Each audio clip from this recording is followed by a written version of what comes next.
The really frustrating part for this, always for me, is that I've lived in the West. And I know, without any shadow of a doubt, especially we've just had Black Friday, this consumerist black hole where everyone runs out and buys cheap electronic equipment and whatnot. I know for a fact that there's enough resources for these children to have a good life. What there's not enough of is love, compassion, sharing and awareness inside the minds and hearts of those who have the ability to change it.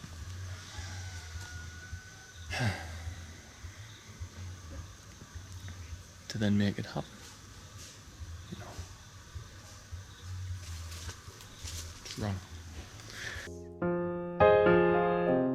Where is our share? Why must we live like this? Where is our share?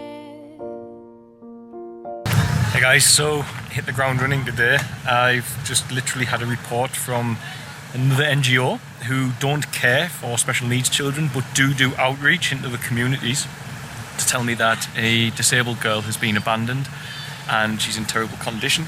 They're saying her feet is full of jiggers, which are a type of parasitic worm that bury into your skin. Very horrible. Heading there now anyway, so I'll take you along. Hopefully it's not as bad as it sounds.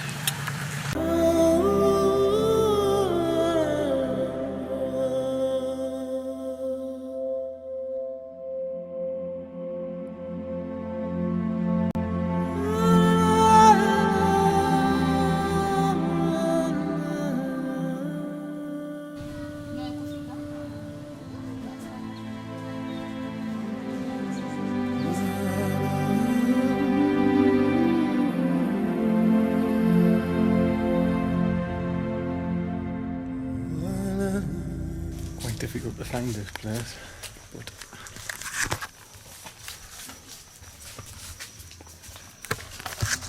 very, very beautiful.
Festo. Yeah.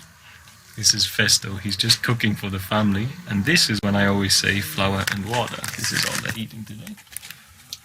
Not the tastiest thing, but it gives you energy to get through the day. Say hello. Yeah. Say my hello. Hello.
pretty heartbreaking day, unfortunately. The family I have come across, it's time to thunder.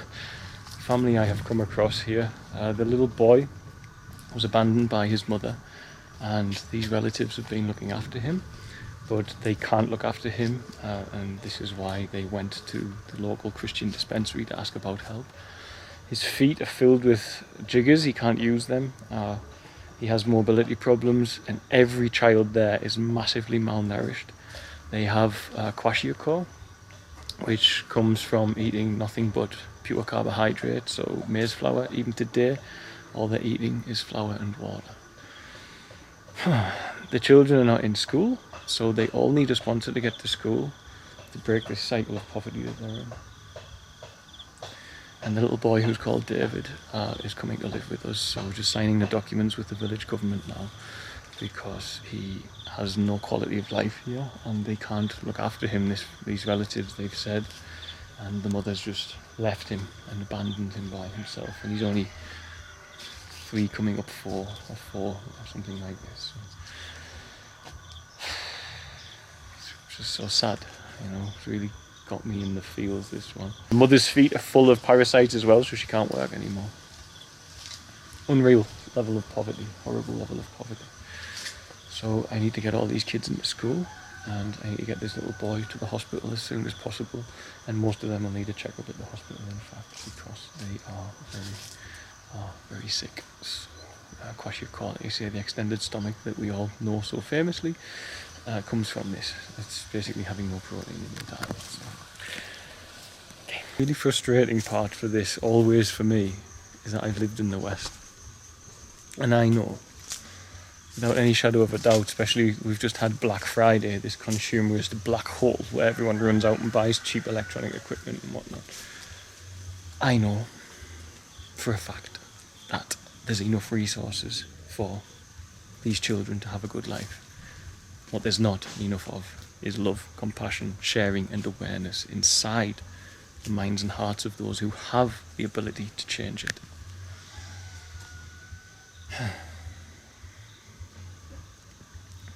To then make it happen. You know. It's wrong. It's wrong that the mother was so poor she was driven to abandon this child. Because you can frown badly on it, but I've got a woman living with us now who's the most caring woman you ever met, and she firstly abandoned her child. But we tracked her down and we brought her and said, look, you can live here. You don't have to starve out there in poverty. You don't have to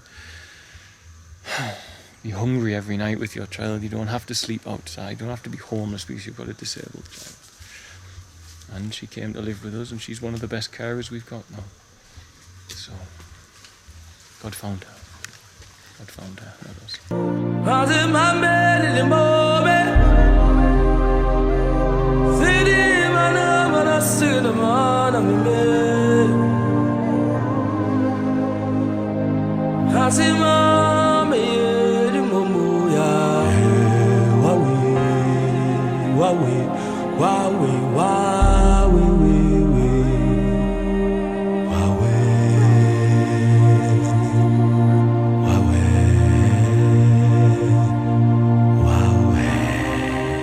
Thanks for watching. Don't forget to like, share and subscribe, as it really helps us to grow the channel and with it help more children here in Tanzania. Also, don't forget you can support our work by sharing with children in crisis here, be it sharing for a particular need or even sharing one-on-one support for education, housing, food and medical care. It can be done for as little as the cost of a cup of coffee a week back in the West, after all. Just visit www.sharetanzania.co.uk to find out more. Lastly, remember you can also support us via Patreon, www.patreon.com/featherstail, and help keep us here in Tanzania to continue our work. The links for the website and for the Patreon are in the description box of this video. Love and light, guys. See you soon.